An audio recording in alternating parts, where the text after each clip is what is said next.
নমস্কার বন্ধুরা, study with Sudip চ্যানেলে স্বাগত। আজকে আমরা WBPSC practice set number 28 solve করব। প্রত্যেক দিনের মতন হিস্ট্রি, জিওগ্রাফি, কারেন্ট অ্যাফেয়ার্স সব সাবজেক্ট থেকে মিলিয়ে মিশিয়ে কিন্তু এখানে 30টা প্রশ্ন আছে। এর আগের ক্লাসেসগুলো যদি তুমি মিস করেছো তাহলে অবশ্যই দেখে নেবে। প্রত্যেকটা প্র্যাকটিস সেট ক্লাসের লিঙ্ক এই ভিডিও ডিসক্রিপশনে দেওয়া রয়েছে। তোমাদের মধ্যে যারা যারা নতুন আছো স্টাডি উইথ সুদীপ চ্যানেলে, তাদের কাছে একটা ছোট্ট রিকোয়েস্ট, যদি চ্যানেলকে এখনো সাবস্ক্রাইব করোনি তো সাবস্ক্রাইব করে নাও, আর বেল আইকনটা অবশ্যই প্রেস করে দাও যাতে প্রত্যেকটা ক্লাসের নোটিফিকেশনস ও নিউ জব আপডেটসগুলো তোমার কাছে সহজেই পৌঁছে যেতে পারে। তাহলে আর না দেরি করে শুরু করা যাক আজকের ক্লাসটা। দেখে নেব আমরা আমাদের প্রথম প্রশ্ন। According to some Jain traditions, who was son-in-law and first disciple of তীর্থাঙ্কর Mahavira? কিছু জৈন ঐতিহ্য অনুসারে কে ছিলেন তীর্থাঙ্কর মহাবীরের জামাতা এবং প্রথম শিষ্য?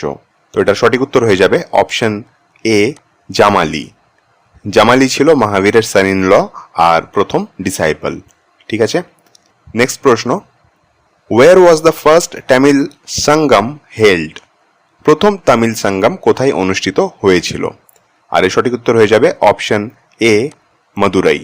সঙ্গমে যে কটা কিংডম ছিল, তো সঙ্গমে যে মেনলি 3টে কিংডম পার্টিসিপেট করতো, চোলা, চেরা আর পান্ডিয়া। ঠিক আছে, আর পান্ডিয়াদের ক্যাপিটাল কি ছিল? মাদুরাই ছিল। নেক্সট প্রশ্ন দেখবো আমরা। India will host the 2025 BWF world junior championship in which city?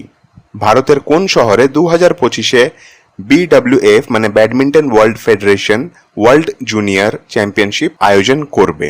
এটা কোন শহরে হবে জিজ্ঞেস করেছে। সঠিক উত্তর হয়ে যাবে অপশন বি, গুয়াহাটি। ঠিক আছে, নেক্সট প্রশ্ন দেখবো আমরা। What is Indra app recently seen in the news? সম্প্রতি খবরে দেখা ইন্দ্র অ্যাপ কি? তো ইন্দ্র অ্যাপ হচ্ছে এমন একটা অ্যাপ যে আমাদেরকে ওয়েদারের ইনফরমেশনস আর আপডেটগুলো দেবে। তো এর সঠিক উত্তর হয়ে যাবে option C, it disseminate weather related information and forecast. ঠিক আছে, পূর্বাভাস আর ওয়েদার ইনফরমেশন এই অ্যাপটা আমাদেরকে প্রোভাইড করবে। যখনই এরকম কোনো অ্যাপের নাম তোমরা নিউজে দেখতে পাবে, বেশিক্ষণ না, জাস্ট একদিনের জন্যও হোক না কেন নিজের ফোনে সেই অ্যাপকে ইনস্টল করে রেখে দেবে। তাহলে কি হবে, যদি এক্সামে অ্যাপ রিলেটেড কোনো প্রশ্ন আসে তো তুমি নিজের এক্সপিরিয়েন্স থেকেও কিন্তু অ্যান্সারটা করতে পারবে। আদারওয়াইজ অনেক সময় এরকমও হয় যে কোনো কোনো নাম কবে কোথায় পড়েছি বা কার রিলেটেড হবে সেটা অনেক সময় মনে থাকে না। যদিও এই অ্যাপের নামটা তুমি ইজিলি মনে রাখতে পারবে, কারণ নামেই রয়েছে ইন্দ্র, বর্ষার দেবতা হিন্দু মতে বলা হয়, তো সেইভাবেও তুমি এটাকে মনে রাখতে পারবে। নেক্সট প্রশ্ন দেখবো আমরা। Okhla bird sanctuary recently seen in the news is located in which state? সম্প্রতি খবরে দেখা ওখলা বার্ড স্যাঞ্চুরি কোথায় অবস্থিত বা কোন রাজ্যে অবস্থিত? তার সঠিক উত্তর হয়ে যাবে অপশন সি, উত্তরপ্রদেশ।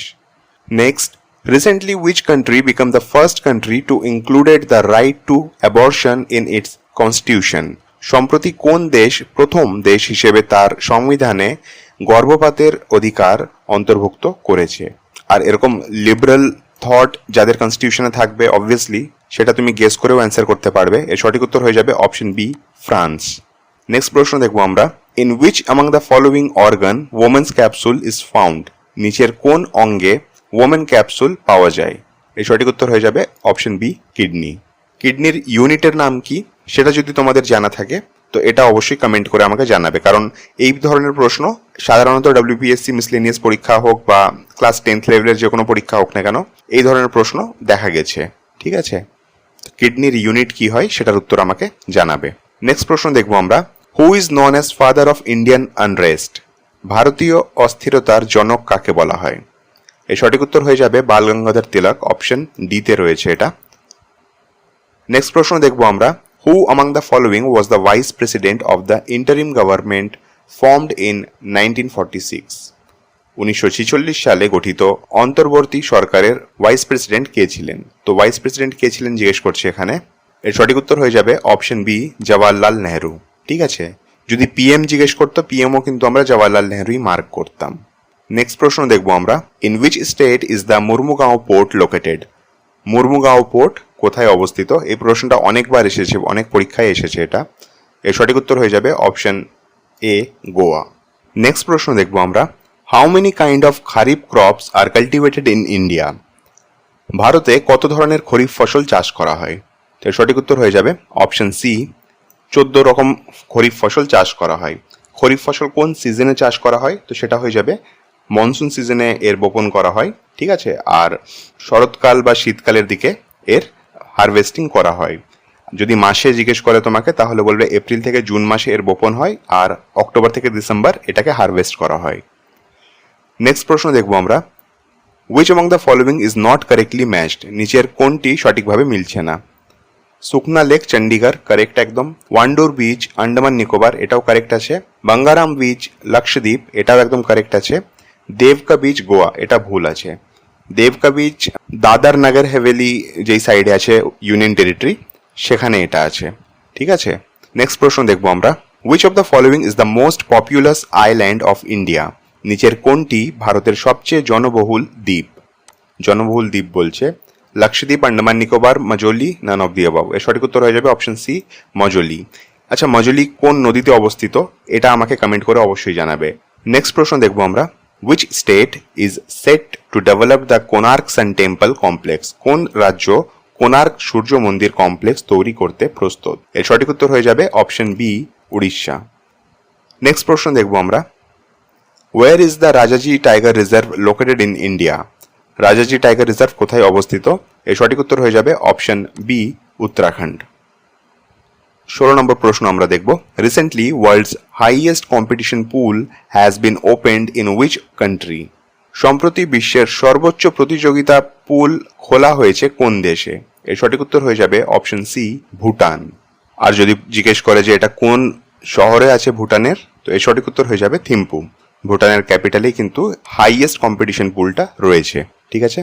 নেক্সট প্রশ্ন দেখবো আমরা, recently where was the India's first indoor athletics and aquatic centre inaugurated, সম্প্রতি ভারতের প্রথম ইনডোর অ্যাথলেটিক্স এবং জলজ কেন্দ্র কোথায় উদ্বোধন করা হয়েছিল। এর সঠিক উত্তর হয়ে যাবে উড়িষ্যার ভুবনেশ্বরে, অপশন এ হয়ে যাবে কারেক্ট উত্তর। নেক্সট 18 নম্বর প্রশ্ন দেখবো আমরা, which of the following part of the body store vitamin A, vitamin D as well as vitamin বি12। এটা আমরা একটু অন্যভাবে প্রশ্ন এসেছিল, এর আগের প্র্যাকটিস সেটে সলভ করেছিলাম যে গ্লাইকোজিন কোথায় স্টোর করা হয় আমাদের বডিতে, এখানে ভিটামিনসের নাম দিয়ে জিজ্ঞেস করছে। তো এর সঠিক উত্তর হয়ে যাবে অপশন বি। প্রশ্ন জিজ্ঞেস করেছিল যে শরীরের কোন অংশে ভিটামিন এ, ভিটামিন ডি এবং ভিটামিন বি12 সঞ্চয় থাকে বা করে। 19 নম্বর প্রশ্ন দেখে নেব আমরা, which among the following is the SI physical unit of dynamic viscosity. তো ডাইনামিক ভিসকোসিটির এখানে এসআই ইউনিট জিজ্ঞেস করেছে আমাদেরকে, তো সঠিক উত্তর হয়ে যাবে অপশন বি পাস্কাল সেকেন্ড, ঠিক আছে। একটা কমেন্ট দেখছিলাম, কমেন্টে জিজ্ঞেস করেছিল যে এইগুলো প্র্যাকটিস সেট সলভ করলে কি তার ক্লার্কশিপ প্রিপারেশন হয়ে যাবে বা মিসলেনিয়াস প্রিপারেশন হয়ে যাবে। তো দেখো, শুধু যদি প্র্যাকটিস সেট সলভ করতে থাকো সেইভাবে কিন্তু হবে না, কিছু তোমার বেসিক পড়া তো থাকা উচিত। তারপরে তুমি যদি প্র্যাকটিস সেট করছো তাহলে কিন্তু আমি বলবো যে তুমি কমন পাবে, ঠিক আছে। প্র্যাকটিস সেট মানেই হচ্ছে যে তুমি নিজে কিছু বেসিক জানো, তারপরে তুমি কোশ্চেন সলভ করতে এসেছো। অনেক টপিকের ব্যাপারে হয় যে আমি সামান্য কিছু বলে দিই ডিটেলে, আর অনেক টপিককে আমি জাস্ট অ্যান্সারটা বলে এগিয়ে যাই। যেটা আমি জাস্ট অ্যান্সার বলে এগিয়ে যাচ্ছি সেটা রিলেটেড যদি আর কিছু ইনফরমেশন তোমার কাছে না থাকে তাহলে কিন্তু একটু চাপের বিষয় হয়ে যাবে। আমি বলতে পারি এইটুকুটা তোমাকে শিওর হয়ে যে কারেন্ট অ্যাফেয়ার্স আমি যা করাচ্ছি এখান থেকে কিছু না কিছু কমন তুমি পাবেই পাবে। যেমন আমি ফুড এসআইও এক্সামেও তোমাকে বলেছিলাম যে আমার কমন পাবে তুমি যা তোমাকে পড়ানো হচ্ছে, আর তুমি কমন পেয়েছিল। অনেক কমেন্ট এসেছিল এক্সামের পরে যে অনেকগুলোই কমন এসেছিল, প্রায় 70-80% কমন এসেছিল। আর এক্সামের পরে আমরাও কোশ্চেন পেপার চেক করেছিলাম, তো আমাদের পড়ানো থেকে অনেকগুলোই কমন এসেছিল। ক্লার্কশিপ মিসলেনিয়াসের ক্ষেত্রে আমি বলবো যে যেগুলো পড়াচ্ছি যদি তোমার সেই টপিকটা না জানা থাকে তো সেই টপিকটা কিন্তু পড়ে নাও, কারণ আমাদের মনে হয়েছে যে এই টপিকগুলো ইম্পর্টেন্ট আছে, ওয়েদার হিস্ট্রি হোক, জিওগ্রাফি হোক, তো তার জন্য সেখান থেকে আমরা কোশ্চেন্স তুলে তুলে আনছি, ঠিক আছে। তোমার মনে হচ্ছে যে এই টপিকটা আমি জানি না, ধরে নাও হিস্ট্রির কোনো একটা টপিক তোমাকে আমি এখন পড়ালাম, জৈন ধর্মের ধরে নাও প্রথম প্রশ্নটা ছিল, আর তুমি হয়তো জৈন ধর্মের ব্যাপারে আর কিছুই নলেজ নেই তোমার, তো অ্যাটলিস্ট মহাবীর রিলেটেড যা যা ইনফরমেশন আছে সেই বেসিক ইনফরমেশনসগুলো কিন্তু তুমি বই থেকে পড়ে নাও, ঠিক আছে। এইভাবেই কিন্তু তোমার প্রিপারেশনটা হবে। শুধুমাত্র ভাববে যে কোশ্চেন্স করে চলে গেলাম, কোশ্চেন্স কমন পেয়ে যাব, হার্ডলি আমি বলবো তুমি 100টার মধ্যে 50টা প্রশ্ন করে আসতে পারবে, আর 50টা প্রশ্ন করে এলে তোমার কাট অফ কিন্তু উতরাবে না, ঠিক আছে। আলটিমেট টার্গেট হচ্ছে যে কাট অফ ক্লিয়ার করা, তো 50টা কোশ্চেন করে এলে কিন্তু তোমার কাট অফটা ক্লিয়ার হবে না। তার জন্যেই রিমেনিং যে তোমাকে আরও 30টা প্রশ্ন বা 40টা প্রশ্ন করতে হবে, তার জন্য একটু সেই টপিক রিলেটেড ইনফরমেশন থাকা উচিত। এখানে হয়তো প্রথম প্রশ্ন আমি জিজ্ঞেস করলাম যে মহাবীরের প্রথম শিষ্যের নাম কি ছিল, তোমাকে হয়তো জিজ্ঞেস করতেই পারে যে মহাবীরের মেয়ের নাম কি ছিল। তো তুমি যদি মহাবীর টপিকটা পড়ে যাও, জৈন টপিকটা যদি তুমি পড়ে যাও, তাহলে তুমি সেটার উত্তর করে আসতে পারবে। আশা করছি বুঝতে পারছো আমি কি বলতে চাইছি। ঠিক আছে, সেইভাবে নিজের প্রিপারেশনটা একটু করো। নেক্সট প্রশ্ন দেখে নেব আমরা। Which of the following is the softest metal? নিচের কোনটি সবচেয়ে নরম ধাতু? এই সঠিক উত্তর হয়ে যাবে অপশন এ, সিজিয়াম। সিজিয়াম হচ্ছে সফটেস্ট মেটাল। ঠিক আছে, নেক্সট প্রশ্ন দেখবো আমরা। 21 নম্বর প্রশ্ন। Pipli in Bengal is best known for which of the following? Pipli কিসের জন্য বিখ্যাত বা কিসের জন্য বেশি পরিচিত? তাই সঠিক উত্তর হয়ে যাবে option A, first Dutch factory এখানে ওপেন হয়েছিল পিপলিতে। ঠিক আছে, নেক্সট প্রশ্ন 22 নম্বর প্রশ্ন। Sher Shah Suri introduce the coin made of? Sher Shah Suri dash দিয়ে তৈরি মুদ্রা চালু করেন। তো কি কি দিয়ে শের শাহ সুরি কয়েন শুরু করেছিল? এর সঠিক উত্তর হয়ে যাবে option C, gold, silver and copper. এই তিনটে ধাতু দিয়ে কিন্তু সে কয়েন শুরু করেছিল, গোল্ড দিয়ে, সিলভার দিয়ে, কপার দিয়ে, এইসব দিয়ে শুরু করেছিল। ঠিক আছে, এবার যেমন এখানে ধরো আমি শের শাহ সুরি তোমাকে পড়ালাম, তো শের শাহ সুরি রিলেটেড আরও কিছু এমসিকিউজ তুমি তোমার থেকে সলভ করে নিতে পারো যদি তোমার টপিক পড়ার টাইম না থাকে। তো তাহলে তুমি বুঝতে পারবে যে শের শাহ সুরি রিলেটেড আর কি কি ধরনের প্রশ্ন আসে। এটা 28 নম্বর প্র্যাকটিস সেট আছে, তার মানে 27টা প্র্যাকটিস সেট এর আগেও তোমরা করেছো। তো সেখানে তুমি যা যা শের শাহ সুরি রিলেটেড ইনফরমেশন পেয়েছো সেগুলোকে জাস্ট একবার দেখে নাও, তাহলে তুমি আইডিয়া পাবে যে এই টপিক থেকে কি কি ধরনের প্রশ্ন আসতে পারে পরীক্ষাতে। ঠিক আছে, নেক্সট প্রশ্ন দেখবো আমরা। Who was the founder of Bahmani kingdom? Bahmani রাজ্যের প্রতিষ্ঠাতা কে ছিলেন? তো সঠিক উত্তর হয়ে যাবে option A, Hasan Gangu. Hasan Gangu Bahmani kingdom প্রতিষ্ঠা করার পরে কিন্তু নিজের নাম চেঞ্জ করেছিল, সেই নামটা কিন্তু তুমি আমাকে কমেন্ট করে জানাবে। ঠিক আছে, আর আরেকটা জিনিস বলে দিই যে এরকম না যে শুধুমাত্র আমি প্র্যাকটিস সেট করাচ্ছি তো এরপরে আর আমরা কোনো স্টেপ নেব না ফার্দার প্রিপারেশনের জন্য। এক্সাম ডেটটা ডিক্লেয়ার হোক, একটা আইডিয়া পাই কোথাও থেকে, কোনো ইনফরমেশন আসুক, তারপরে কিন্তু তোমাদেরকে ম্যারাথন প্র্যাকটিস করানো হবে। ম্যারাথনে কিন্তু অনেকগুলো প্রশ্ন থাকে, প্রায় 200টা করে প্রশ্ন আমি আনি, ফুড এসের সময়তেও এনেছিলাম। আর ক্লার্কশিপ এক্সাম ডেট ডিক্লেয়ার হয়ে গেলে ক্লার্কশিপ হোক বা মিসলিনিয়াস হোক, যে কোনো পরীক্ষাই হোক না কেন, সেই এক্সাম স্পেসিফিক আমি ম্যারাথন করাবো। তো সেগুলোও কিন্তু তোমাদের অনেকটা হেল্পফুল হবে। ঠিক আছে, আর ম্যারাথন ছাড়াও কিন্তু সাবজেক্ট ওয়াইজও এমসিকিউ তোমাদেরকে তখন প্র্যাকটিস করানো হবে। এখন প্র্যাকটিস সেট যেগুলো মিক্সড এমসিকিউ আনছি সেগুলো একটু করার চেষ্টা করো, তাহলে তোমাদের অভ্যেসটাও থাকবে। আর এমনও হতে পারে যে এখন আমি পুরোপুরি এগুলো কিন্তু টাটকা কারেন্ট অ্যাফেয়ার্স, 2024 মার্চ, এপ্রিল, মে যা যা ঘটছে, এমনও হয়েছে যে প্রিভিয়াস কয়েকটি সেটে জাস্ট 2-3 দিন আগে মে মাসে ঘটেছিল সেই কোশ্চেন্সও কিন্তু তোমাকে প্র্যাকটিস করানো হয়েছে। তো হয়তো ম্যারাথনে এতগুলো কারেন্ট অ্যাফেয়ার্স থাকবে না, কিছু কম কারেন্ট অ্যাফেয়ার্স রাখা হবে, তো তার জন্যে প্র্যাকটিস সেটগুলোকেও করতে থাকো পাশাপাশি। ঠিক আছে, নেক্সট প্রশ্ন দেখে নেবো আমরা। The 3 tier system of panchayati raj was adopted by which state for the first time? পঞ্চায়েতি রাজ্যের ত্রিস্তর ব্যবস্থা প্রথম কোন রাজ্যে গ্রহীত হয়েছিল? এই সঠিক উত্তর হয়ে যাবে অপশন এ, রাজস্থান। আর রাজস্থানেরও যদি ডিস্ট্রিক্ট জিজ্ঞেস করে তোমাদেরকে, তো সেই ডিস্ট্রিক্টের নাম হয়ে যাবে নাগর। ঠিক আছে, নেক্সট প্রশ্ন দেখবো আমরা। Puducherry came under the jurisdiction of which high court? Puducherry বা পন্ডিচেরি কোন হাইকোর্টের আন্ডারে আসে? তার জুরিসডিকশনটা কোন হাইকোর্টের আন্ডারে? এর সঠিক উত্তর হয়ে যাবে অপশন সি, মাদ্রাস। মাদ্রাস হাইকোর্টের আন্ডারে কিন্তু পন্ডিচেরি বা পুডুচেরি যাই বলো না কেন সেটা আসে।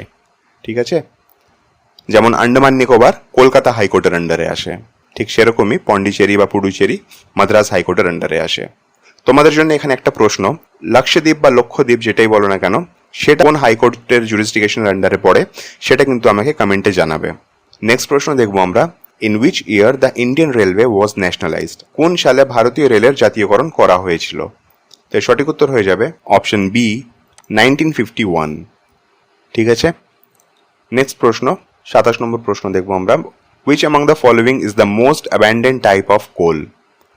নিচের কোনটি সবচেয়ে বেশি পরিমাণে কয়লা পাওয়া যায়, মানে ইন্ডিয়াতে পাওয়া যায় বলছে প্রশ্নে, যে ভারতে সবচেয়ে বেশি কোন ধরনের কয়লা পাওয়া যায়? তো সঠিক উত্তর হয়ে যাবে অপশন সি, বিটুমিনাস। কিন্তু যদি তোমাকে বলি যে এগুলোর মধ্যে সব থেকে বেস্ট কোয়ালিটির কোল বা কয়লা কোনটা, তো সেটা সঠিক উত্তর হয়ে যাবে কিন্তু অ্যান্থ্রাসাইট। অ্যান্থ্রাসাইডে সব থেকে বেশি কার্বনের পরিমাণ থাকে, তার জন্য সেটা বেস্ট কয়লা, আর তারপরেই কিন্তু বিটুমিনাস। নেক্সট প্রশ্ন দেখবো আমরা, which of the following crops is not a rabi crop? নিচের কোন ফসলটি রবি শস্য নয়? এটা জিজ্ঞেস করেছে এই প্রশ্নে। এই সঠিক উত্তর হয়ে যাবে অপশন এ, রাইস। রাইস বা ধান কিন্তু খরিফ ফসল। 29 নম্বর প্রশ্ন দেখবো আমরা, which among the following is known as white vitriol? এই ধরনের প্রশ্ন কিন্তু অনেক আসে, ঠিক আছে। আমি কিছু লিস্ট তোমাকে গ্রুপে প্রোভাইড করে দেবো, টেলিগ্রাম গ্রুপে একটা পিডিএফ প্রোভাইড করে দেবো, যেখানে বেশ কিছু কেমিক্যাল নাম থাকবে, সেগুলোকে একটু মুখস্থ করে নেবে। হোয়াইট বিট্রোল আমরা কাকে বলি একবার অপশন দেখে নিই। এখানে সবকটাই জিঙ্ক দিয়ে রয়েছে, আমরা জিঙ্ক সালফেটকে কিন্তু হোয়াইট বিট্রোল বলে থাকি, ঠিক আছে। আর আজকে লাস্ট প্রশ্ন দেখবো আমরা, 30 নম্বর প্রশ্ন, Sarabjot Singh and T.S.. Divya who were seen in the news R associated with which sports? প্রশ্ন জিজ্ঞেস করছে যে সরবজোত সিং আর টি.এস. দিব্যা কোন খেলার সঙ্গে যুক্ত?